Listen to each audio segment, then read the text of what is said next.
Hi guys! Magandang gabi! Welcome back po dito sa Gandara SRU channel for Showbiz Update.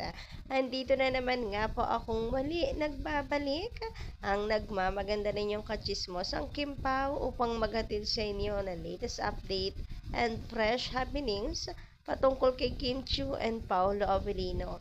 And para nga sa gabing ito, ang tatalakayin natin at pag-uusapan ay patungkol po dito sa last shooting day ng Kim Pao. Ito po yung nasagap nating balita ngayong araw. So pag-uusapan nga natin yan at aalamin kahit po medyo parang umaayaw na yung boses natin tonight, tuloy pa rin tayo sa pag-update sa Kim Pao. Anyway, ayan na nga, bumibigay na.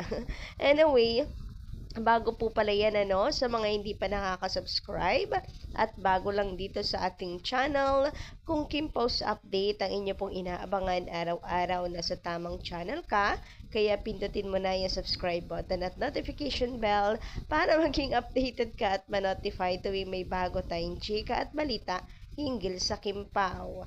Basta mga balita na may kinalaman po kay Kim Chiu and Paolo Avellino, sagot na natin yan. Natatawa ako sa sarili kong boses. Hindi ko alam kung cute ba or nakakata-cute. Pag sa iba ang cute, lalo na siguro kung si Kimi. Pero pagdating sa akin, nako, never mind guys.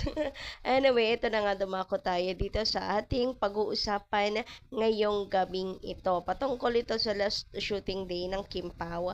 Meron pong nag-video ng behind the scenes. So, ayan guys, panoorin nyo na lang. At, based sa atin pong nasagap na chika ay last shooting day na to ng Kim Pao. So, mukhang malapit nang ilabas ang trailer. Mukhang simula na rin sa promotion ang Kim Pao. Mukhang magsisimula na. Actually, nagsisimula na nga eh.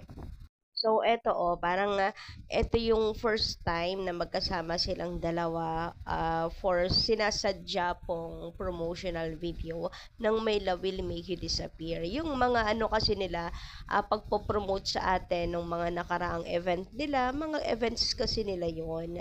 Alam mo yon, parang sinisingit lang din lang nila yung pagpo-promote ng kanilang movie. Halimbawa, solo event ni Kimi, solo event ni Paolo, at saka nung sa Rojas City na magkasama po silang dalawa. So, hindi yun event para mag-promote talaga. Yun po yung event dahil sila po inanyayahan doon sa occasion ng isang lugar.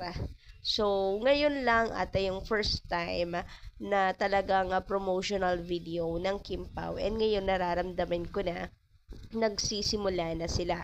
Magsisimula na lalo na ngayon na ang chika nga ay last shooting day na nila. So ano pa ba? Saan pa ba sila magpo-focus? Syempre, yung mga staff, yung ay sa pag-edit.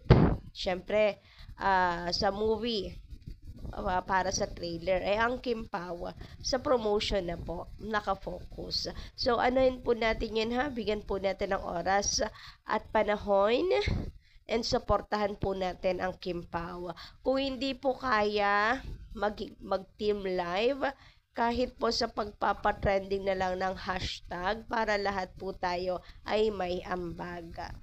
And, alam niyo ba, sumukhang pag na-upload ko to guys, baka gabi na, no?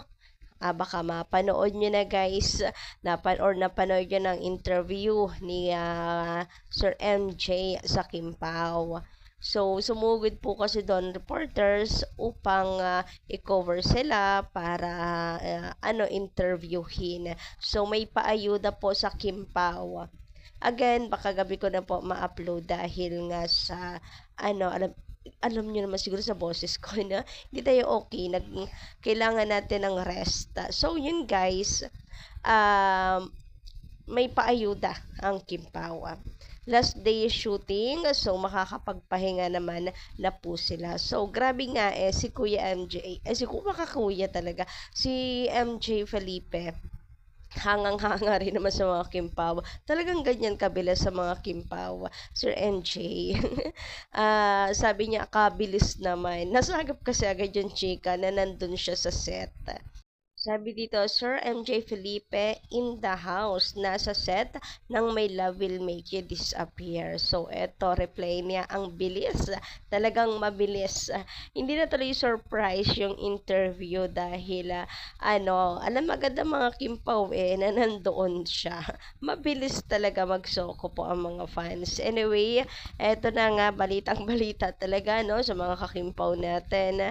Ayan, sabi dito naman ni Kimpaw supporters, spotted Sir MJ Felipe is on the set. Abangan namin yan. Hihi. Yes, abangan po natin yan, guys. So, kayo guys, ano ang palagay ninyo ending nito? Happy ending or paiiyakin tayo sa ending? Kanya-kanyang opinion guys. Gusto ko pong basahin kung meron po kayong mga hula. Kasi naman yung iba na sa disappear. Anong ibig sabihin? Baka kasi sad ending daw kasi may disappear sa title. So hindi natin alam guys. Kanya-kanyang hula pa lang din po tayo ngayon and magkaalaman baka po mapagtagpi natin pagdating ng trailer. Doon mas maliliwanagan kung ano po ang takbo ng istorya nito. Samantala, may nasagap naman tayo guys, chika, mula kay Chick Vids Out. Sabi niya dito, look, nakakadismaya at nakakalungkot. Kim Chiu, biktima ng fake news sa inilabas na post ng TMZ. Uy, grabehan naman yun. Bakit may pa fake news? So, eto guys yung post niya. Video po yan. And based dito sa nilabas niya, yung caption po ng TMZ, basahin nga natin. Bakit nasabing fake news ito? Sabi po pala sa caption, Lunar New Year is officially underway, meaning it's time to celebrate the Year of the Snake. Swipe through our gallery to celebrate with the stars and find more pics at the link in bio. Guys, sensya na sa voice natin ha. Baka sana wag naman po kayong mairita. Talagang sinisikap ko lang po magbigay ng balita at ng update about sa Kimpaw.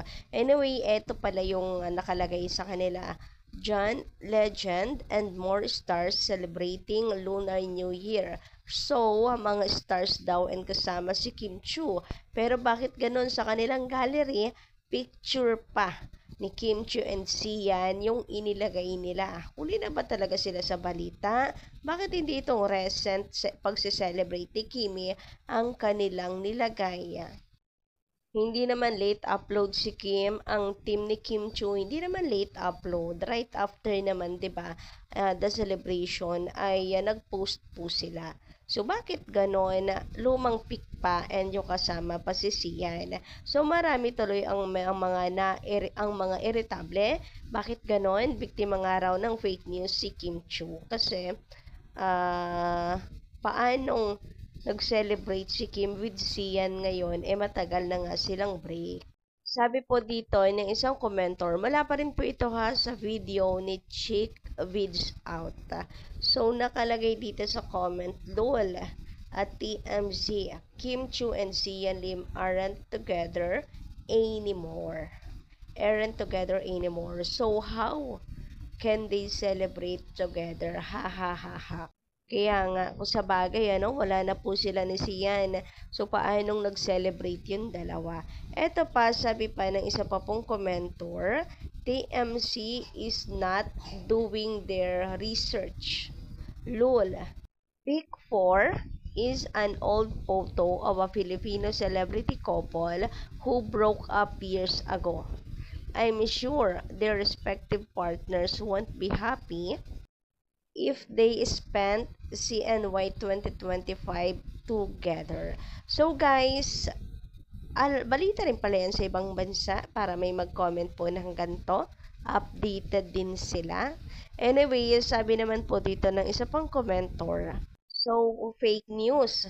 Nakatagpo dito si Kimi, Chinita Princess, is not with that guy anymore. So, kayo guys, anong inyong masisay patungkol dito? Pa-comment ka lang po dyan sa baba. And don't forget to click the rin po na subscribe button and notification bell for more updates. Maraming salamat!